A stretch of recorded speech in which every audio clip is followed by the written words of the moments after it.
Titans were the guardians of nature, and the great apes became the protectors of... Let's talk about Godzilla and Kong, the New Empire, which is the latest film in the MonsterVerse series, which I think has just been on a roll.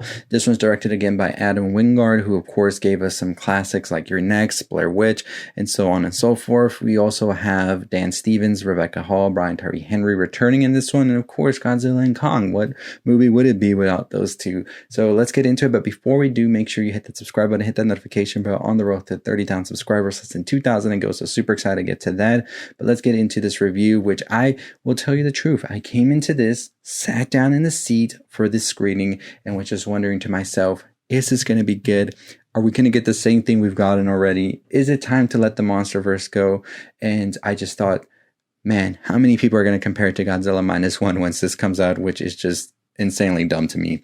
But yeah, let's get into it. So sat there, lights dimmed, screen came on, and my goodness, was I transported into something that I did not expect, because Adam Wingard, I think, has definitely found the right sauce, the recipe for what these MonsterVerse movies should be.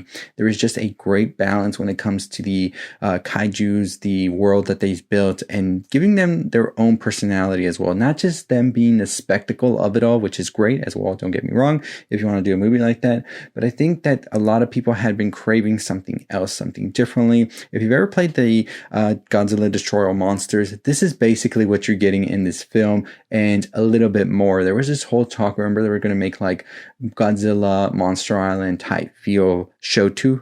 Anybody know what happened to that? I'm not sure. I'll definitely look into that. But this is exactly what that would be, I think, because you have Kong here who takes center stage as a character that has feelings, that is showing emotions, that is having their own sort of story be told, and they do it as well here. They're able to talk through their face to the audience and give us this very raw and, I will say, heartfelt story that's felt throughout the whole film to the very end. No spoilers here, but I'll talk about it in the other video that we will do where we talk spoilers. Kong is just one of those characters I wasn't sure we were going to get much of, but they really do take center stage. I think the other actors in here as well, the humans, are great as well. They are very much so working like alongside the monsters. They don't take the center stage, which I think is the appropriate thing to do right now, and give these monsters the spotlight, because I think that's what people have been wanting for a long time.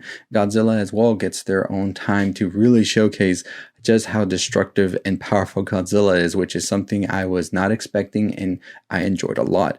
I think Godzilla definitely has been the talk of the town lately, especially with Godzilla -1 winning an Academy Award. And I think that what Godzilla -1 did is amazing in itself. What the MonsterVerse is doing is amazing as well. I like that they're not trying to do what the other one's doing, and they're giving us all of these different aspects of Godzilla, because here Godzilla is pretty much the hero of sorts, and the sort of like everybody's trying to see what Godzilla's going to do, because we're going to need Godzilla by the end, right? You have this new enemy coming in, the Scar King, who is very intimidating, I will say. I think that the way that they introduced this character and the way that they showcase just who they really are was effective in you really wanting to root for them at the end to really take this one down.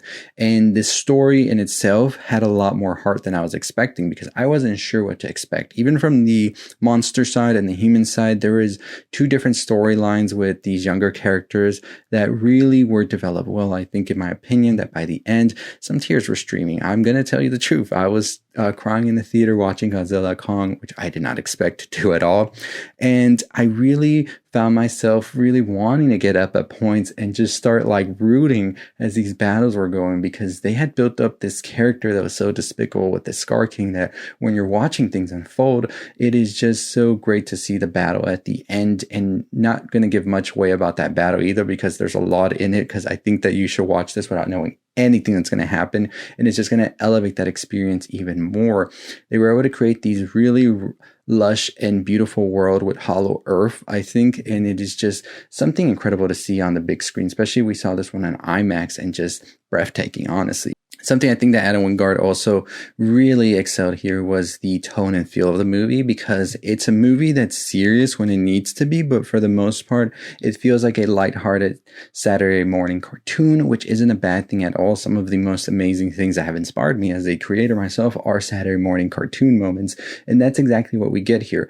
It has these goofy, wacky moments at times, but it knows when to tone that down and show us that, hey, things are serious. This is life or death at this moment. Destruction and the future are at stake, and it's time to get down to what's serious. And it does that, but it still doesn't leave its like sort of bouncy and sort of like wacky feeling that it has with some of its characters. I really did appreciate Dan Stevens here playing another kooky-ish character, especially after Cuckoo. So Dan Stevens going back and forth between these two movies this year is going to be interesting how people perceive that. And Dan Stevens is really becoming a interesting actor, isn't he, with this genre jumping that he's doing, which I love. Brian Tyree Henry, of course, was always going to be a standout for me. We love seeing him try out these different characters, especially loving him since Atlanta. So very excited for that. And just one of the biggest comedic reliefs here. Rebecca Hallswell had a lot of heart in this movie, and I feel like that is the center of it with Kong, and the heart of the film here is those two. And of course, Godzilla, also just the pure spectacle, I think, in this movie, but at the same time, all of them balance each other out so well and add a different layer to the film, and it just feels so grand by the end. I think also the needle drops here came at the right time. It didn't feel like it was overdone like some movies do it. They came in at the right moments. They knew when to tone it down. They knew when to not use it, and they knew when to really hit that impact with it. And I just came out really excited after this movie, like a big grin on my face by the end of it. I came into this movie not knowing if the MonsterVerse needed to exist, if it was overdone, if they weren't going to do something new or different, but I came out thinking I want more MonsterVerse movies. If this is the tone and feel of them all, and you're going to introduce these very interesting monsters, this lore and all of this, then I'm excited to see what the next one's going to hold. Overall, I think it was a great film. It feels like this is the next step forward into what could possibly be a great franchise, honestly. So very excited for that. I know it's taking some stumbles, some falls throughout the last decade that the MonsterVerse has existed, but I think they found their footing, and this is the step forward. In my opinion, I think that the movie was a bit long. There could have been some moments that were cut, and there could have been a few other things that were added to give it a little bit more, I would say, punch. But at the end of the day, I'm good with it. I'm excited for the future. I was excited at the end. I was ready to see it again when the credits were rolling. And I'm telling you, Godzilla, Kong, The New Empire is the new way forward, and one of the best movies I've seen so far this year. We're going to give Godzilla X Kong a 3.75 out of 5. Just a bit long. Some scenes felt a little bit too redundant, and I think some of the human scenes took a little bit too long. But that's just my thoughts and opinions. Let me know your thoughts on the movie if you watched it or not. Very excited for what the future holds, and excited for more MonsterVerse movies. But as always, that's going to do it. We're on the road to 30,000 subscribers. Make sure you hit that subscribe button, like, comment, share, all that good stuff. And as always, stay safe, stay positive.